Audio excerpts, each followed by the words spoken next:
Olá, queridos. Está no ar o Cabeça para Cima, meu momento delícia aqui durante o dia, que é o momento de estarmos juntos aí falando sobre temas bacaninhas, não é mesmo? É sempre muito bom poder estar com você e depois ouvir os comentários de vocês a respeito dos temas que a gente fala aqui. Que coisa boa, que a gente pode abençoar a sua vida, pode levar informação, informação de qualidade, que pode ajudar no seu dia a dia, em fóruns de debate.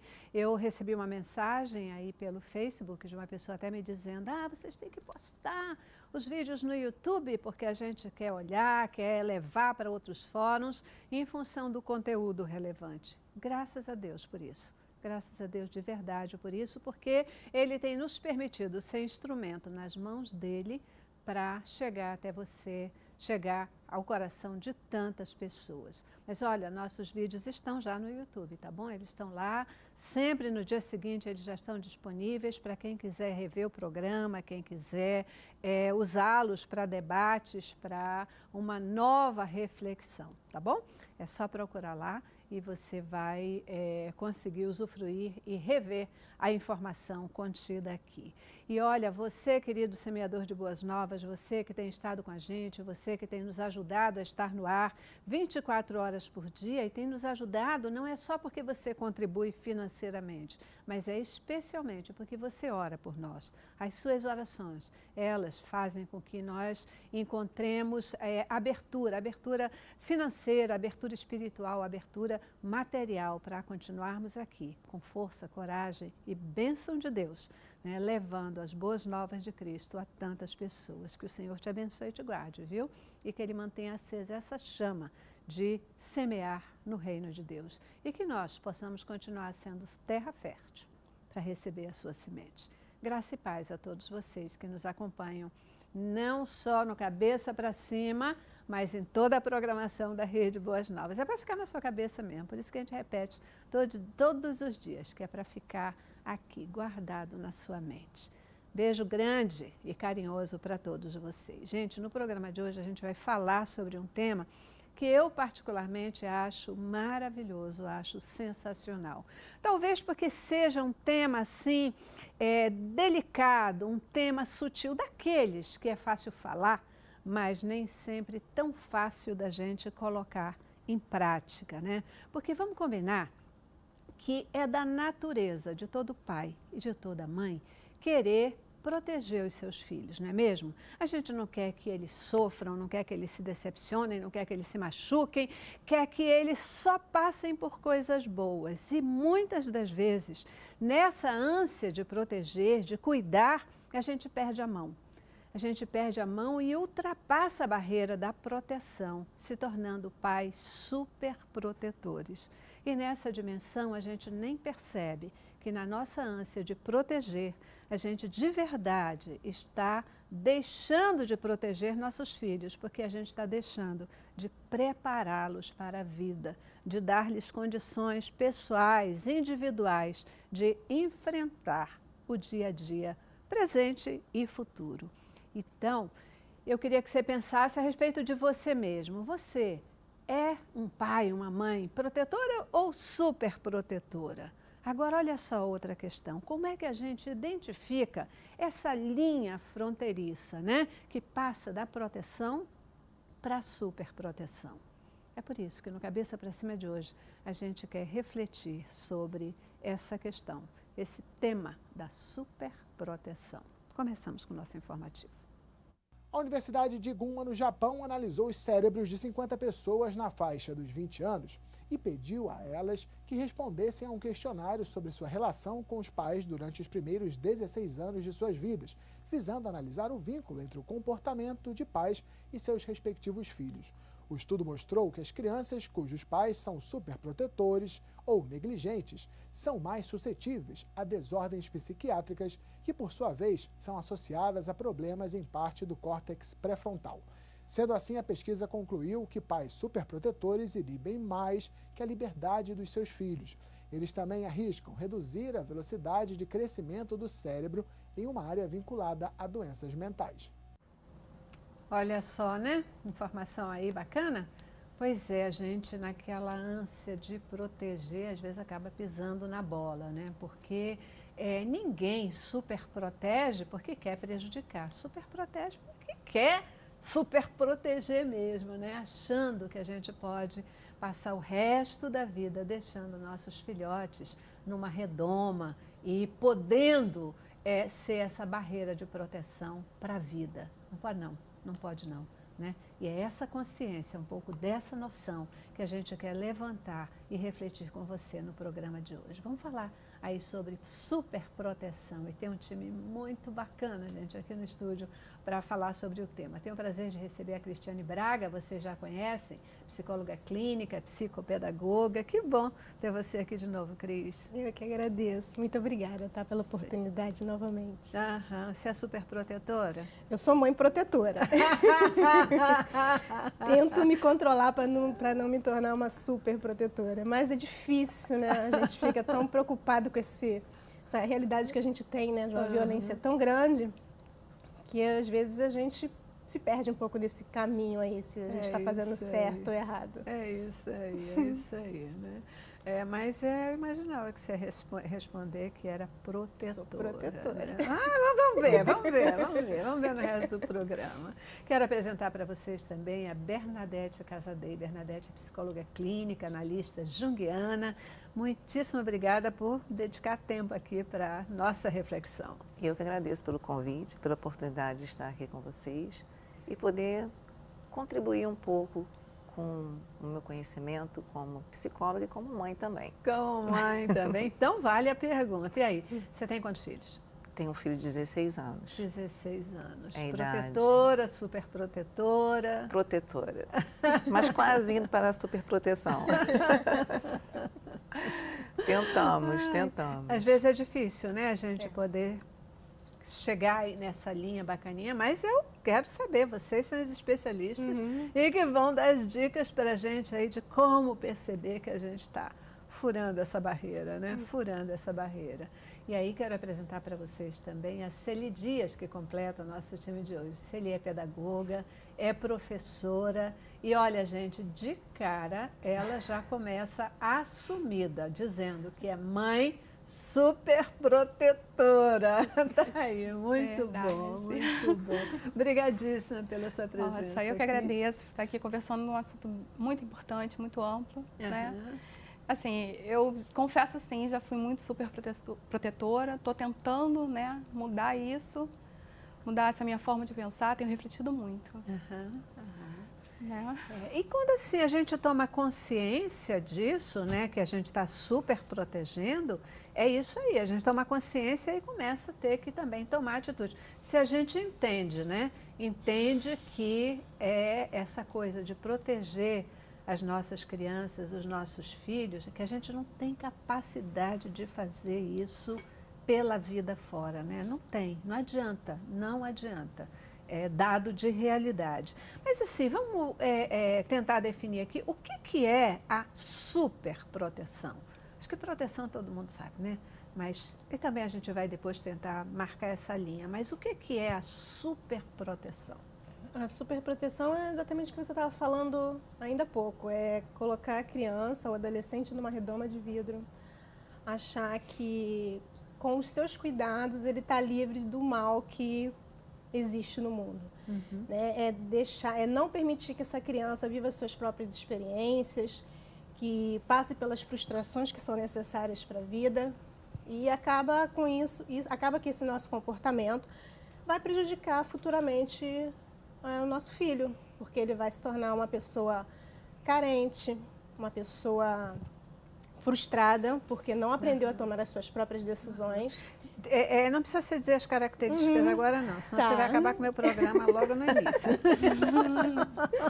E é um problema para a mãe também, né? Porque a mãe sofre com isso. A mãe, muitas vezes, ela percebe que ela está sendo uma mãe superprotetora, mas ela não sabe, ela não tem controle, ela não sabe parar.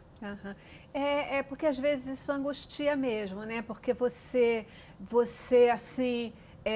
começa a ver que a criança ela não vai sozinha e tal, e você começa a ficar angustiada, né? E aí uma coisa puxa a outra, em vez de você largar a corda, você protege mais, né? Acho que é o momento que você começa a perceber o quanto você está atrasando um pouco, você está diferenciando o seu filho dos outros, né? Quando você começa a fazer tudo por eles e até então você acha, e fazer por eles, né? Fazer no lugar deles, você acha que você está fazendo muito, na realidade você está atrasando o desenvolvimento, você está atrasando a coordenação motora, você está diferenciando o seu filho de outras crianças e deixando ele propício a outras, né? A bullying, né? A críticas, né? Então você não está ajudando o seu filho na realidade, você está cercando ele de cuidados excessivos e sem deixar que ele próprio desenvolva suas habilidades.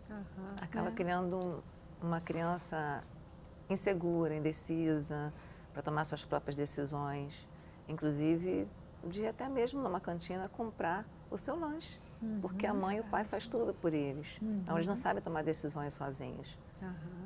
A superproteção, portanto, a característica que a gente tem dela é essa questão de fazer por, é você sempre assumir, né, o que deveria a criança estar fazendo, o que o jovem está fazendo, é o pai, a mãe, sair na frente. Você acaba taxando o seu filho como incapaz, né? Porque você toma frente para fazer tudo por ele, você não dá a oportunidade dele tentar fazer sozinho, dele ver que ele mesmo é capaz, que ele consegue.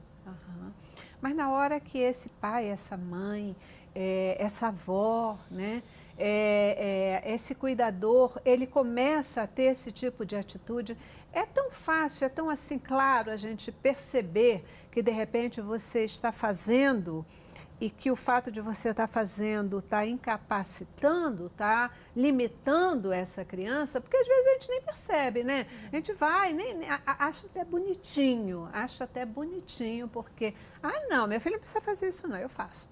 Criar essa dependência e não deixar ele ter a sua independência de ter a sua escolha e a luta. Porque o tempo todo o pai e a mãe estão escolhendo por ele. Será que realmente ele queria esse tipo de escolha? Será que realmente ele gostaria de estar nesse lugar? E ele acaba aprendendo que sempre vão poder escolher por ele ou por ela. E ele não vai ter suas próprias escolhas.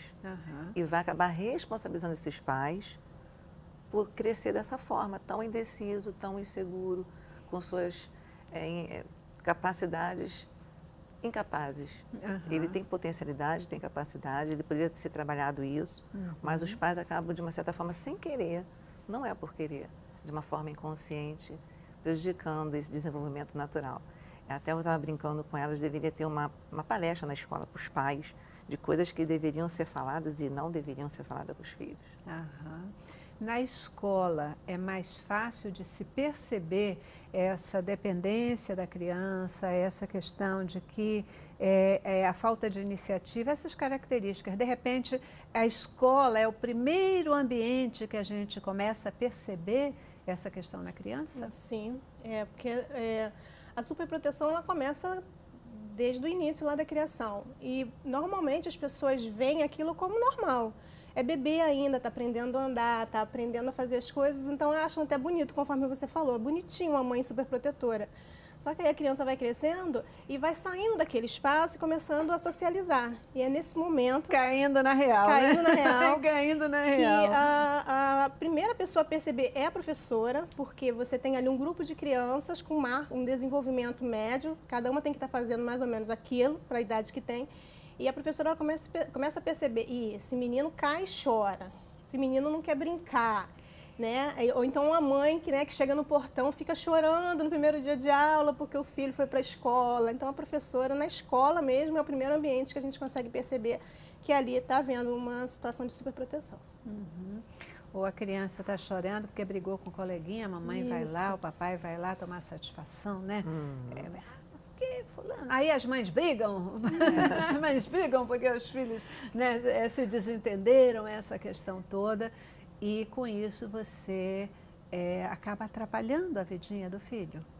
Ainda mais os pequenininhos, quando eles começam a se desenvolver, eles começam a socializar um com o outro, tem as brigas, e um morde o outro assim, para começar a se proteger, se identificar com isso, até para criar mesmo as próprias defesas. E já pensou se os pais forem lá o tempo todo a fazer isso? O meu filho, quando era pequenininho, eu passei por isso. A mãe ficou me esperando eu voltar do trabalho para buscar ele na creche para brigar comigo que meu filho mordeu a filha dele.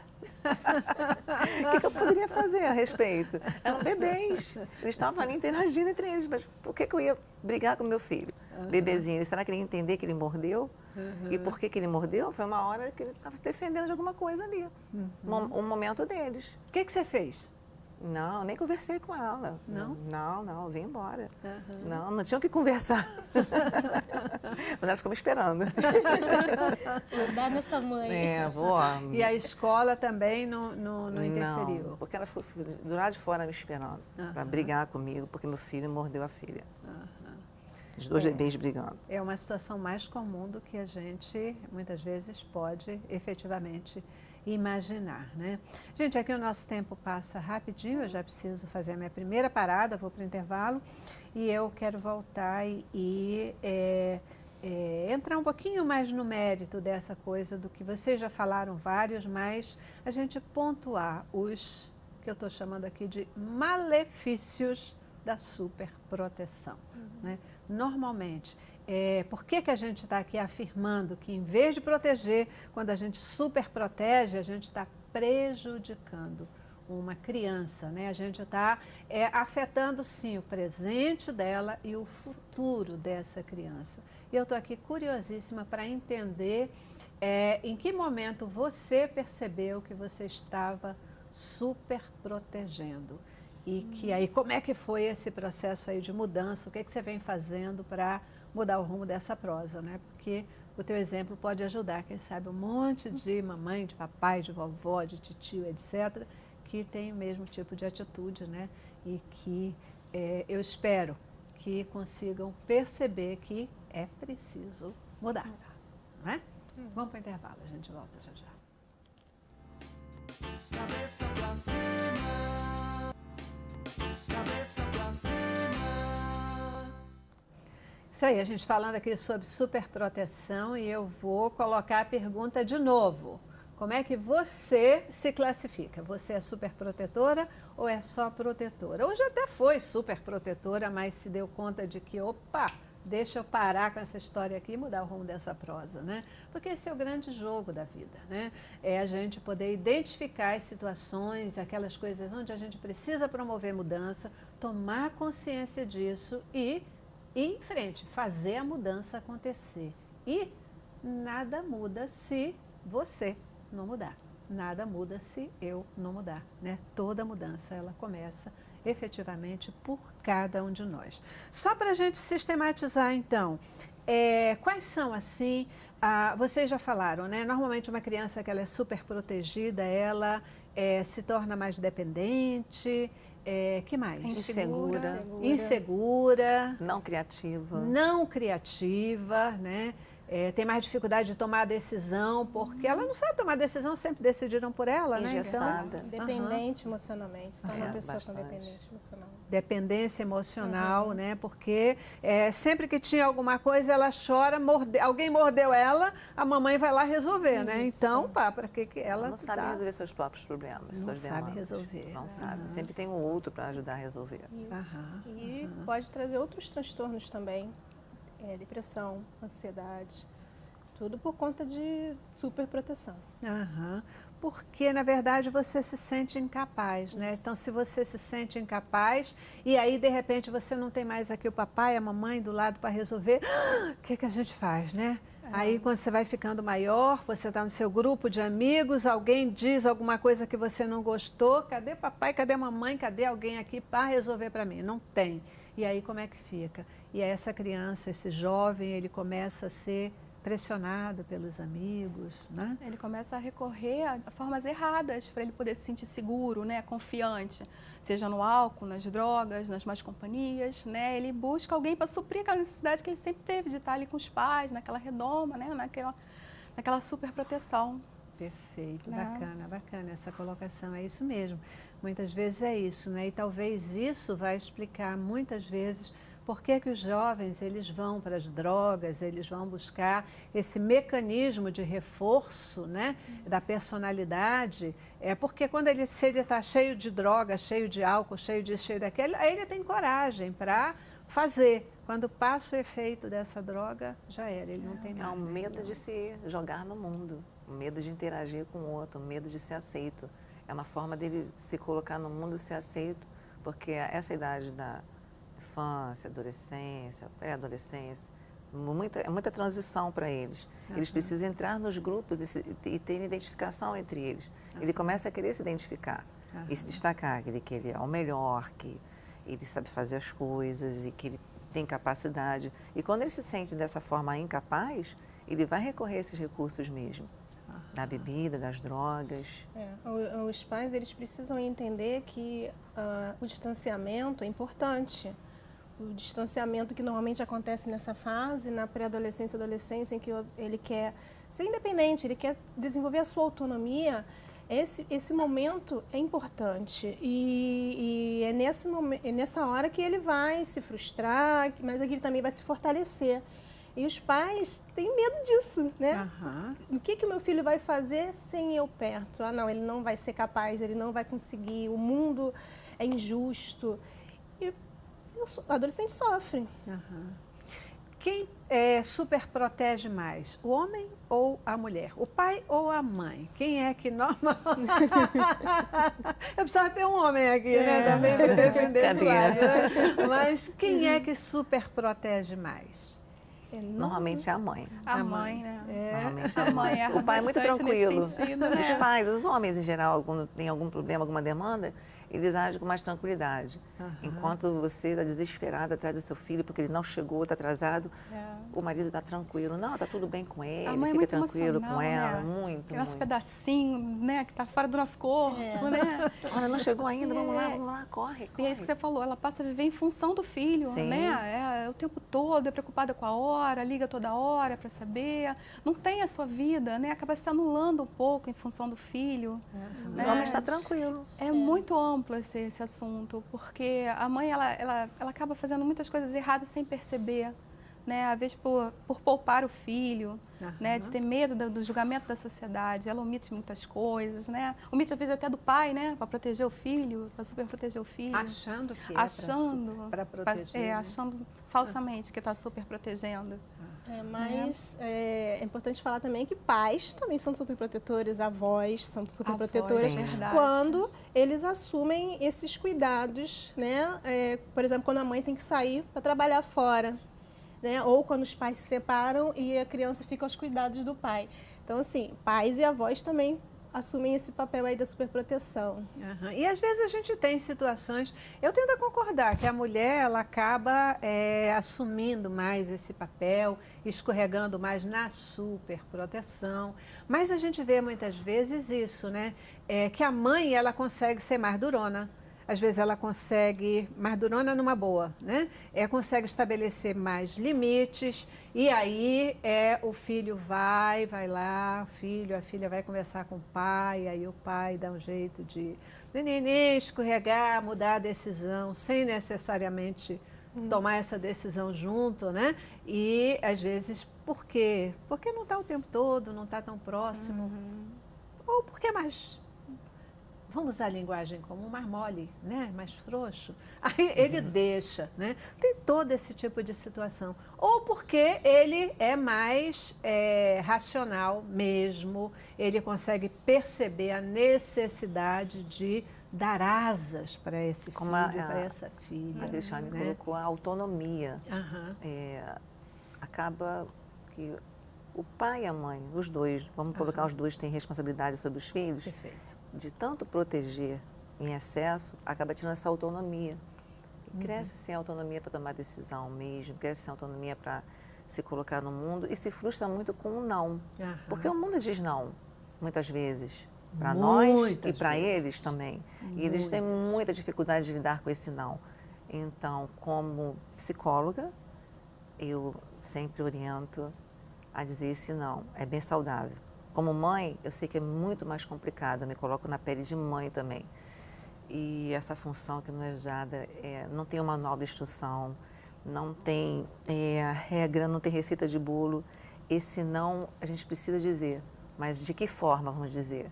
Tem que ser explicado. Não adianta você simplesmente falar, não, você não pode ir, porque eu não quero que você vá. Não, tem que ter uma explicação lógica, ainda mais você lida com um adolescente, já está com a formação da personalidade, ele quer saber o porquê que ele está recebendo esse não.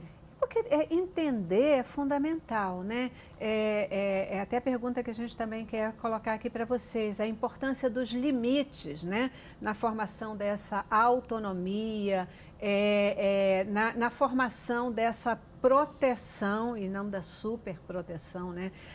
Na medida em que você estabelece limites, você está fortalecendo ou você está enfraquecendo essa criança? Como é que é essa história, né? Como é que isso funciona nesse jogo da vida? Na verdade, tem que ter um equilíbrio, né? Tudo que sai do equilíbrio é que é prejudicial. Então, tem que ter limites? Tem que ter limites. Não, a gente não pode pecar pelo excesso, né, de poda e pelo excesso de liberdade. E quando você dá limites ao seu filho, quando você diz não, o que você está ensinando a ele é que o mundo vai falar esse não para ele. E aprendendo dentro de casa a trabalhar esse não, a aprender a lidar com a frustração, para que lá fora seja mais fácil para ele. Quando ele ouvir um não da namoradinha, ouvir um não de um amigo, ouvir um não do trabalho, primeira entrevista de emprego, né? Não, você vai ser demitido, não.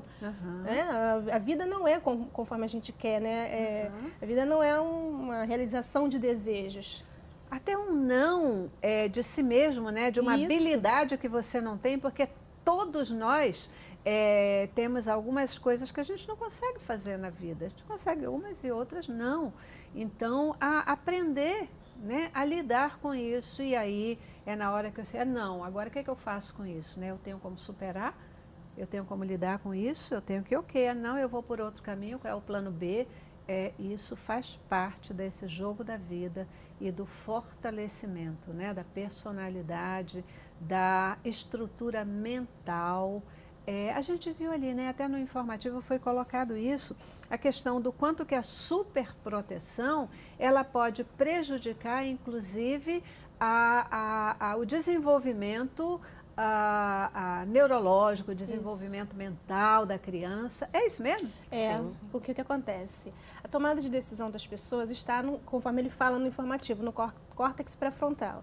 Criança e adolescente não tem essa região bem formada ainda. Só por volta dos 18 anos é que a gente pode concluir que a pessoa tem essa região completa. Então, o que vai ajudar ela a desenvolver essa região cerebral e aprender a ser uma pessoa mais autônoma, refletir mais sobre as decisões, vai ser o quanto ela é estimulada em casa, enquanto ela é ensinada no ambiente onde ela vive. Entendeu? E o telespectador está perguntando aqui o seguinte, filho único, né? Essa questão, quando o casal só tem um filho, há uma tendência maior de que esse filho seja super protegido? Bem, eu creio que sim, né? Pelo medo de perder, né? É o único que tem e tal. Mas isso também passa pelo primeiro filho, né? Como você falou da consciência, como eu tomei consciência de que eu podia estar errando, é quando eu comecei a ver que a minha caçula se desenvolvia mais, era mais solta, conseguia fazer mais coisas que o outro que eu sempre protegi, sempre fiz por ele, não conseguia fazer. E quando ele passou de transferir assim, de não pedir só para mim, pedir para a irmã também fazer. Então, isso vai mostrando, você vai te dando consciência de quanto você erra.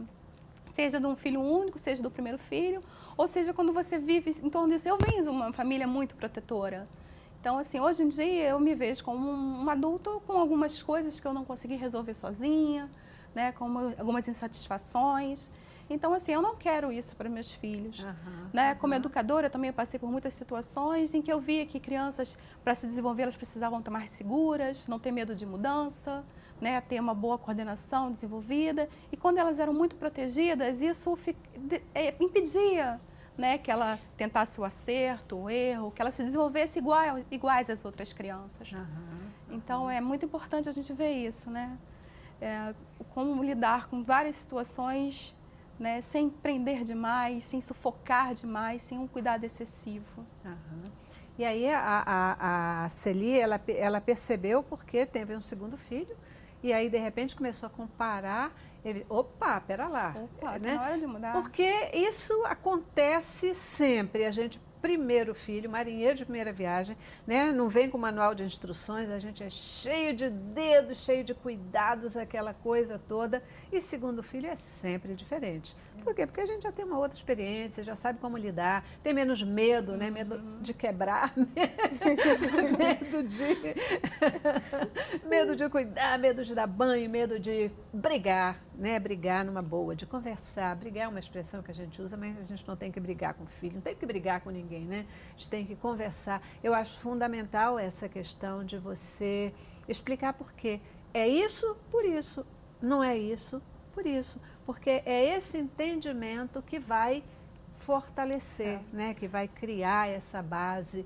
E às vezes, e quando o filho você diz assim, não, olha, é não por isso. E o filho vem e diz assim, mas mamãe, mas papai. E aí vem com uma lógica, com uma justificativa, provando que ele está certo. Faz o quê? Tem que saber argumentar com ele. Saber contra-argumentar com ele também, colocar o seu raciocínio lógico de convencimento também, como mãe, e sobre o que está acontecendo no momento. Hoje em dia, eu estava até conversando com elas antes, o mundo está tão violento que os pais ficam com medo de soltar seus filhos na rua. Antigamente podia brincar na rua, jogar bola, ir na casa de um amiguinho, de outro, na esquina. Hoje você já fica com medo de deixar seu filho na esquina. E aí, vai lá na casa do amigo, acontece alguma coisa no meio do caminho. Então mostrar difícil. até que ponto ele está com a razão, né? Até que ponto aquilo ali é pode correto. Acontecer alguma coisa. Pode ser naquele momento, mas depois pode não ser mais correto, né? A gente não precisa largar totalmente o filho, a gente tem que estar ali presente, ensinando, dando exemplos, protegendo de uma forma positiva, né? Incentivando, mostrando o correto. Né? E se ele vier realmente com uma proposta que é muito correta, que ele está muito com a certeza, ver até que ponto isso está certo, né? Vamos colocar a prova, então. Negociar. Pois é, isso que eu ia Vamos colocar a perguntar. prova. Tem chance de, em vez da gente ter que usar todo o nosso argumento de convencimento, tem chance da gente alargar um pouquinho os ouvidos e perceber o que ele está dizendo e mudar a nossa opinião, topar o que ele está dizendo. Isso ajuda, isso fortalece essa autoconfiança, esse medo de, né, essa coragem de enfrentar a vida. Tem chance. O problema é que a gente tem a visão romântica de que os pais têm sempre a razão, de que a mãe está sempre certa. E muitas vezes a gente é egoísta nesse pensamento. Você percebe que o seu filho está certo naquele momento, mas como você vai descer o seu pedestal de mãe certa, de pai, e falar, tudo bem, filho, eu concordo com você. Mas tem chance, e eu acho que a forma mais saudável de educar uma criança é você admitir que nesse momento ele está certo, você está errado, e aí chegar na conversa e falar, realmente, tá, então você está certo, meu filho, então vamos por esse caminho. Mas tem que ter uma sensibilidade. Ou às vezes até a gente dizer assim, olha, eu de repente nem concordo, acho que você não está certo, mas eu vou te dar uma chance. Negociar. Né? Negociar, eu vou te dar uma chance. Porque é aquela coisa, né? Muitas vezes você fala, mas não consegue gerar um entendimento. E aí a pessoa faz e vê que você tem razão, ou comprova que ela tem razão. Né? E muitas vezes também é fazendo, a gente aprende a fazer fazendo, né? Isso é uma das regras da aprendizagem. Sim, né? Por modelagem. É uma forma também, né, da gente permitir tocar a vida e ajudar os nossos filhos a se encontrarem, a vencer, a ter autonomia diante da vida, porque na verdade, quando a gente está falando de proteção ou de superproteção, é tudo o que a gente quer, é que eles sejam felizes, né? Tudo que a gente quer é que eles sejam felizes, que eles sejam autoconfiantes, que eles possam enfrentar a vida com coragem, com inteligência e com galhardia, não é mesmo? Eu já preciso para o intervalo, gente, já estourei meu tempo, vou para o intervalo e a gente volta já já. Eu queria que a gente falasse um pouquinho sobre essa questão das atitudes das crianças, né? Quando elas percebem, como elas sofrem muitas vezes porque estão sendo super protegidas, né? Que tipo de sofrimento isso pode efetivamente causar em cada uma delas. E vamos falar um pouquinho aí também do papel do professor, do papel, né, desse educador, ajudando a família, e ajudando a própria criança a superar as suas barreiras, tá bom? Vamos para o intervalo? Cabeça pra cima, cabeça pra cima. Isso aí, gente. A gente está aqui, né, e conversando num ambiente assim bastante descontraído, mas já tem pesquisas comprovando que os nossos jovens hoje, muitos dos nossos jovens, eles estão sendo prejudicados na sua formação pela superproteção dos pais. São jovens menos decididos, menos dispostos a enfrentar a vida, jovens que eles têm menos iniciativa de um modo geral, eles são mais conformados com as situações como um todo e de alguma forma a gente pode perceber isso no nosso país, né? País de pessoas, de jovens mais quietos, menos transformadores, menos indo à luta na defesa, por exemplo, dos seus próprios direitos. E isso, essa atitude de questionamento, isso é fundamental, né, para transformar uma sociedade, para modificar situações, para mudar um país, para fazer um país sair, muitas vezes, de situações como o nosso está nesse momento, né? Requer coragem, requer ousadia. E como que a gente vai ter essa coragem e ousadia se a gente se acostumou a viver na proteção do pai, na proteção da mãe, na proteção da família, e aí a gente se sente confortável com a proteção do governo. Basta ele começar, né, a pagar um pouquinho da comida, do teto e tal, a gente diz, tá bom isso aqui. Deixa ele fazer o que ele quer, deixa ele, né? Não importa, porque eu estou tendo a minha comidinha e tal. Isso não leva a nada, isso não desenvolve um país, isso não desenvolve uma nação, né? Isso nos faz caminhar para trás. E por isso que a gente tem que dar uma virada nessa história. O pessoal está querendo saber se, na opinião de vocês, a superproteção é que tem gerado a chamada geração canguru. Esses jovens que agora, né, eles estão dentro de casa, não querem mais sair de casa.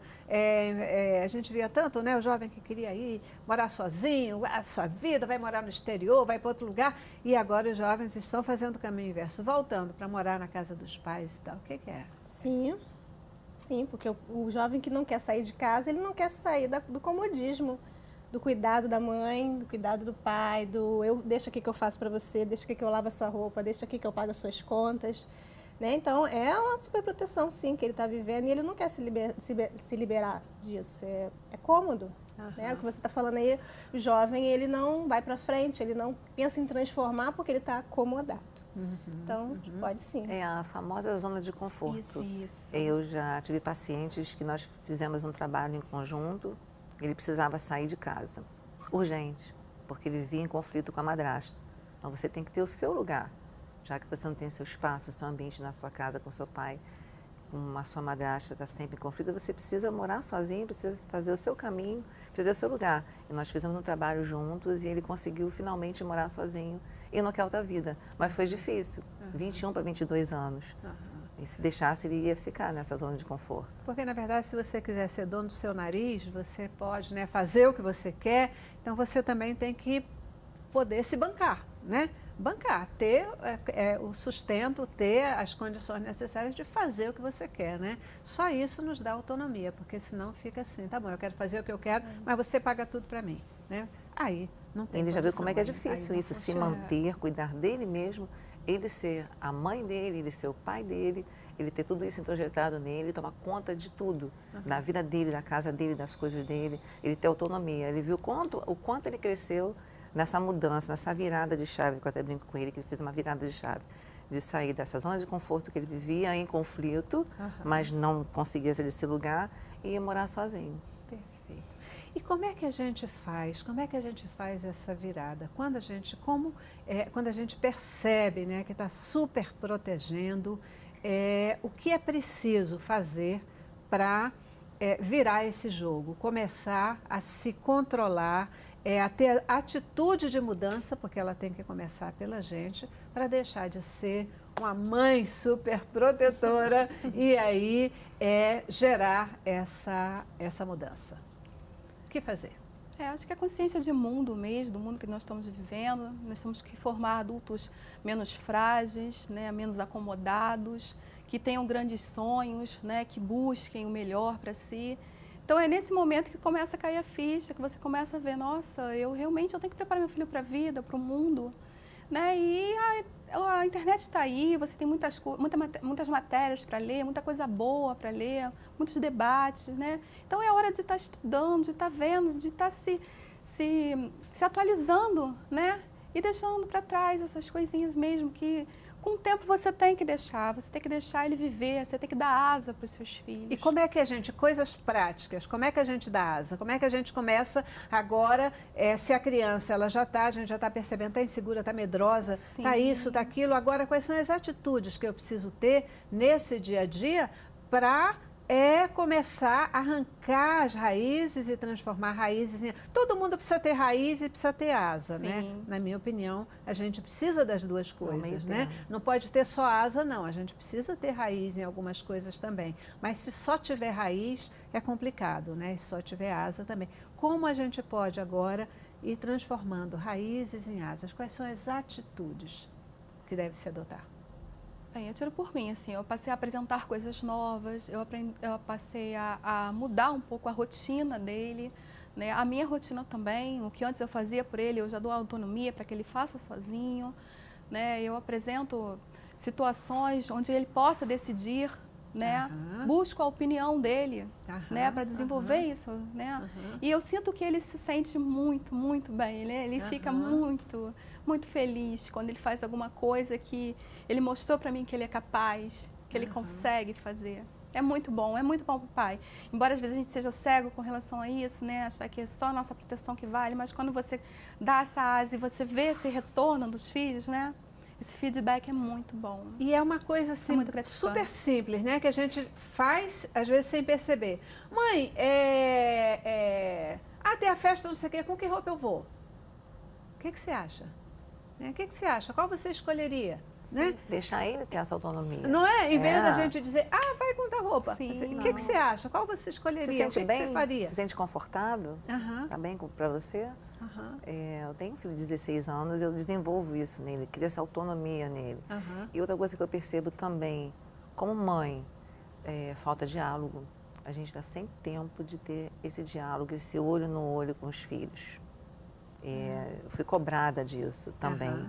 A gente está muito no nosso mundo, conectado o tempo todo, nas mídias, nas redes sociais e ocupado nas nossas profissões mesmo, a gente acaba não direcionando o olhar para o nosso filho.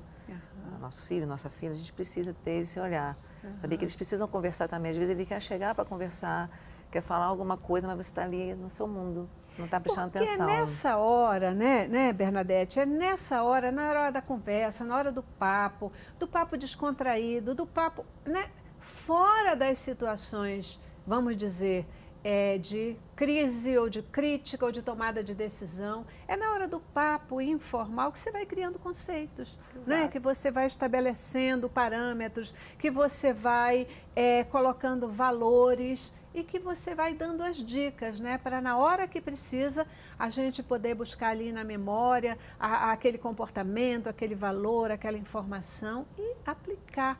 Não é? Ela funciona muito mais quando vem nesse tempo do que quando vem na hora da crítica, né? Na hora do problema, não é? Isso, porque o bate-papo te aproxima da pessoa, faz aquela relação que deveria ser formal, cheia de regras, se torna uma coisa mais informal, uma coisa mais comum. Né? Então, assim, você quando bate um papo com seu filho de forma solta, livre, você está ajudando ele a se desenvolver como pessoa e está trazendo ele mais perto de você sem pensar. Porque ele vai ficando mais próximo de você. Pô, meu pai é uma pessoa que eu posso confiar, é uma pessoa que eu posso trocar uma ideia. Eu posso falar com ele aquilo que eu não tô sentindo, não estou me sentindo bem em algum lugar, aquilo que está me fazendo mal. O meu pai, a minha mãe é uma pessoa que eu posso contar. Eu tenho um exemplo com relação a isso, né? Posso colocar rapidamente. Desde os 14 para 15 anos que eu ensino meu filho a dirigir. Sempre converso com ele, dirigir junto comigo, eu ensinando a ele com calma. Por quê? Amanhã ou depois eu preciso dele, ele pode me ajudar. Eu estou criando meu filho para o mundo, não é para mim. Várias mães me criticaram, disseram que eu sou louca e tal, não sei o quê. Não acho. Porque hoje ele já está com 16 para 17 anos, daqui a pouco faz autoescola ele já sabe dirigir o carro, ele já sabe conduzir, ele já sabe como isso faz bem para ele, e ele se sente bem nisso. Então, a gente caminha algumas distâncias pequenas, sem lugares perigosos para ele transitar, e nesse meio tempo a gente acaba conversando, e eu começo a conhecer ele melhor e crio segurança para ele, passo segurança para ele. E ele fala, poxa mãe, agora eu estou conseguindo dirigir, e o dia que você precisar e meu pai também, eu já posso levar vocês. Isso é coisa de pai, hein? Isso é coisa de pai, hein? Pai que tem mania de fazer isso, né?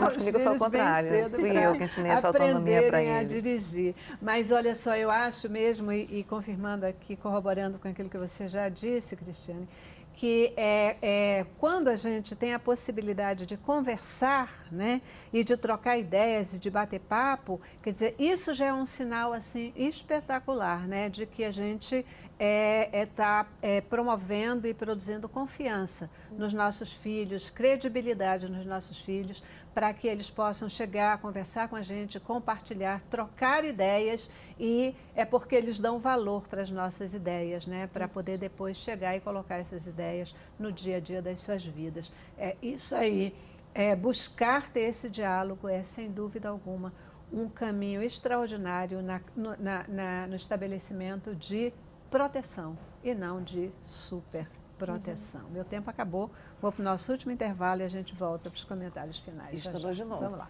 Estourou. Cabeça pra cima. Cabeça pra cima.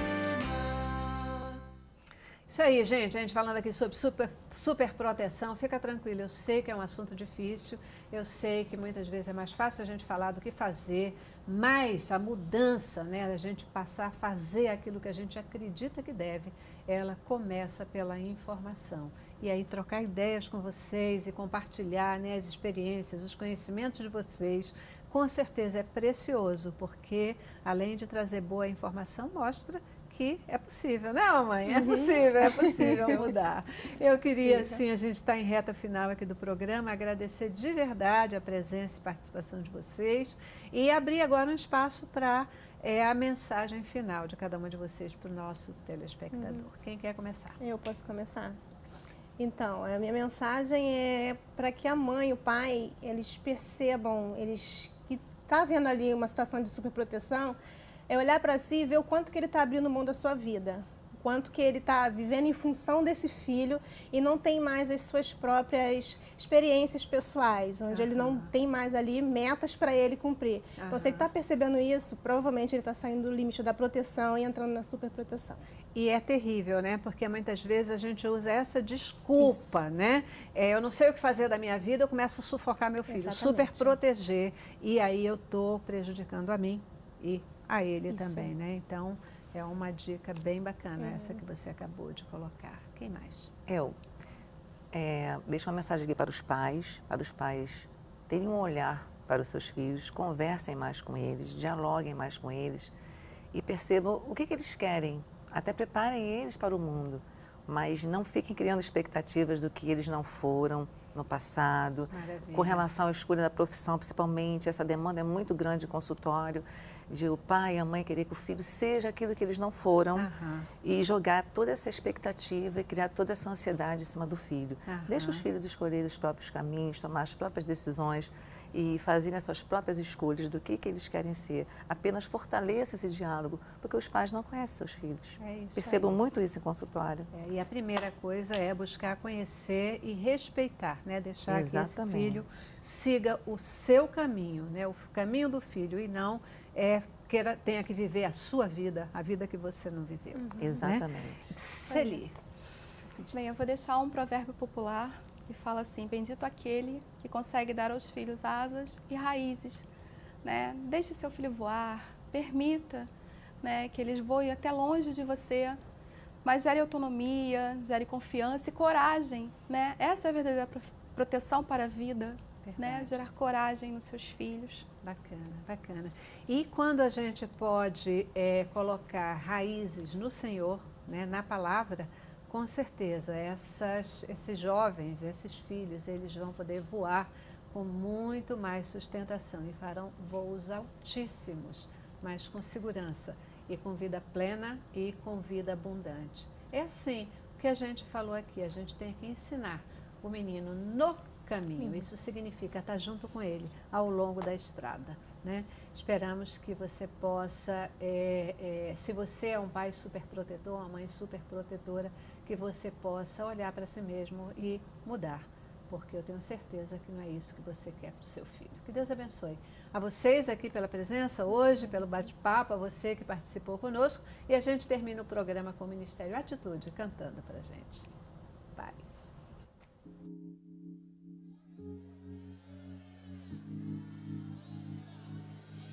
O sangue de